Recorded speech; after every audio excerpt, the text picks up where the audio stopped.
Sudah dijelaskan gitu kan, rokok haram, haram, nggak boleh merokok, jangan merokok. Sudah. Akhirnya muncul kesepakatan bersama, rokok membunuhmu. Apakah rokok itu haram dan maksiat? Ya rokok haram. Ya rokok itu apa? Haram. Ya, sini sudah saya sering jelaskan ya. Rokok itu haram. Dan apa yang membuat haram? Rokok. Pendapat saya, yang saya ikuti, guru-guru yang saya ikuti, itu hukum merokok itu haram. Rokok ini haram. Tapi saya pribadi mengatakan haram. Haram saya pribadi. Kalau antum percaya dengan saya, ya antum tinggalkan rokok. Tinggalkan. Smoking is haram based on the verse of the Quran. Surah Baqarah chapter 2 verse number 195. Do not make your own hands the cause of your destruction. Oke. Assalamualaikum warahmatullahi wabarakatuh. Jumpa lagi dengan saya Sendika di channel saya The Job by Sendika. Oke teman-teman, di sini saya akan sharing sedikit tentang pengalaman pribadi saya.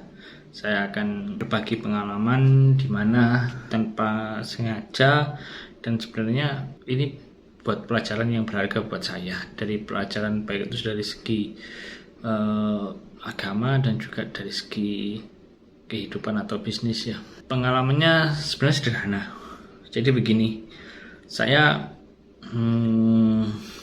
kan seorang marketing, jadi saya bekerja di sebuah perusahaan percetakan yang berbasis untuk produksi massal atau produksi produk-produk percetakan, terutama untuk perusahaan dalam skala mungkin nasional atau skala internasional.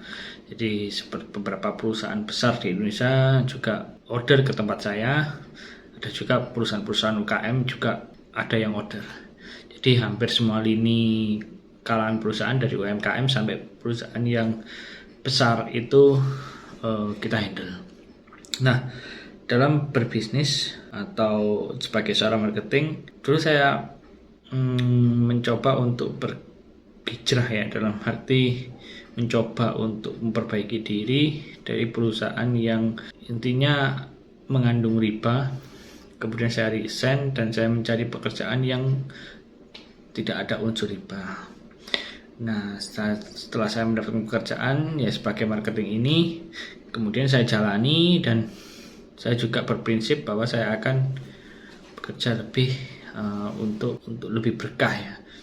Jadi bekerja di mana keberkahan dalam pekerjaan itu utama saya. Jadi bukan melulu soal uang. Meskipun perusahaan yang saya ikuti adalah perusahaan milik non muslim, tapi dalam prinsip bekerja saya, jika saya menggunakan kaidah-kaidah agama yang saya yakini adalah benar, maka perusahaan ini bisa menjadi berkah bagi seluruh karyawannya termasuk ownernya.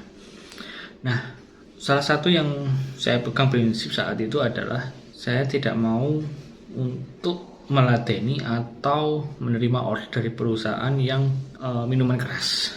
Dan di situ saya mendapatkan pertentangan yang cukup tinggi, cukup besar. Mohon maaf memang karena itu prinsip agama saya. Jadi prinsip dari agama, kalaupun saya tidak mendapatkan order dari minuman keras yang jumlahnya juga besar untuk percetakan terutama stikernya, itu bagi saya mungkin masih bisa mencari order-order dari perusahaan lain seperti kosmetik, farmasi, dan perusahaan-perusahaan lainnya.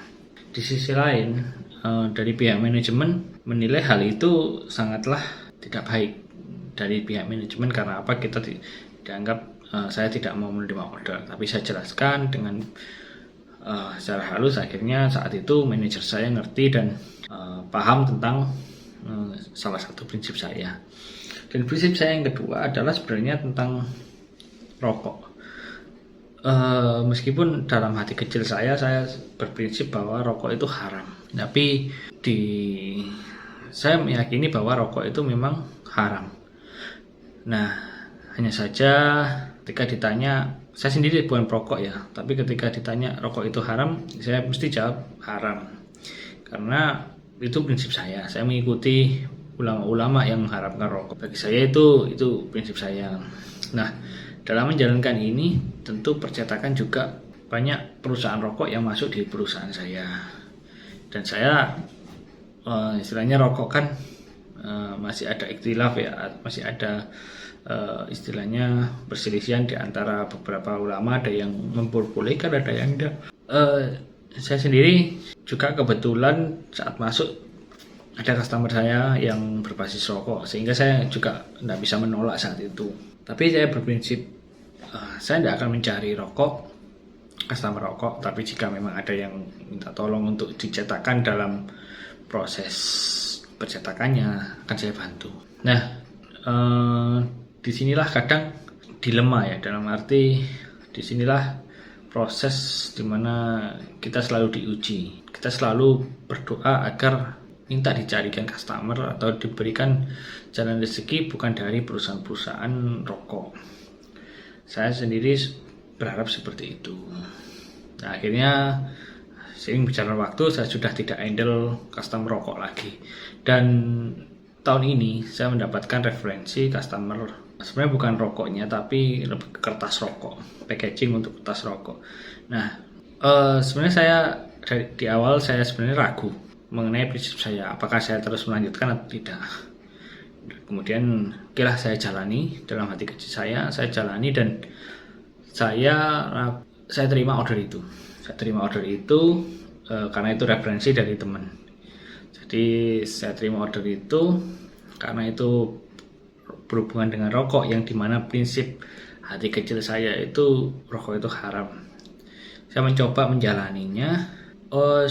Suka tidak suka atau bukan hal yang saya sengaja ya, itu banyak sekali masalah dalam proses development di perusahaan ini, yang mungkin dari dalam diri saya juga banyak kekurangan.